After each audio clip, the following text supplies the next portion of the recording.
మరో బ్రేకింగ్ చూస్తున్నాం.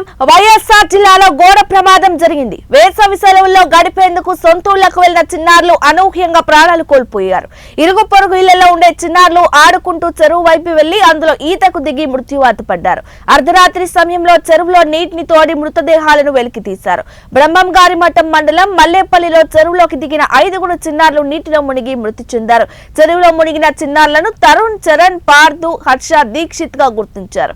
సమాచారం అందుకున్న అధికారులు ఘటనా స్థలానికి చేరుకున్నారు. 3 మృతదేహాలు లభ్యం కాగా మరో 2 కోసం గాలింపు చేపట్టారు. వేసవి సెలవుల్లో ఆనందంగా గడిపేందుకు బంధువుల ఇళ్లకు వచ్చిన చిన్నారులు ఒకేసారి ప్రమాదానికి గురయ్యారు. ఆడుకుంటూ ఊరి చెరువు వైపు వెళ్లిన చిన్నారులు అందులో దిగి ప్రాణాలు కోల్పోయారు.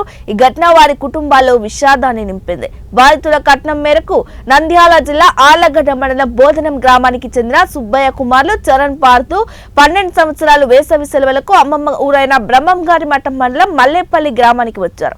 జమ్మలమడుగు మండలం ఉప్పలపాడు గ్రామానికి చెందిన రామకృష్ణ కుమారుడు హర్ష మల్లేపల్లిలోని తన మేనత్త ఇంటికి వచ్చారు. కాశీనాయన మండలం మల్లేరు కొట్టాలు గ్రామానికి చెందిన నారాయణ కుమారుడు తరుణ్ యాదవ్ మల్లేపల్లిలోని పెద్దనాన్న ఇంటికి వచ్చాడు. వీరితో పాటు మల్లేపల్లి గ్రామానికి చెందిన తరుణ్ యాదవ్ కుమారుడు దీక్షిత్ కలిశాడు.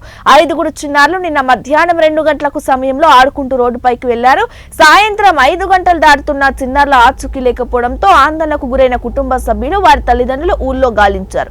గ్రామ శివార్లలో ఉన్న చెరువు ఒడ్డుపై పిల్లల బట్టలు కనిపించడంతో స్థానికులు ఇచ్చిన సమాచారంతో పోలీసులు, అగ్నిమాపక సిబ్బంది, గజ ఈతగాళ్లు చెరువులో గాలింపు చర్యలు చేపట్టారు. మంగళవారం రాత్రి 7 గంటల నుంచి మోటార్ల సాయంతో చెరువులో నీటిని తోడారు.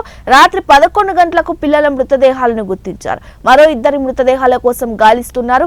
ప్రమాదంలో కర్నూలు జిల్లాకు చెందిన అన్నదమ్ములు మృతి చెందడంతో వారి కుటుంబంలో తీవ్ర విషాదం నెలకొంది.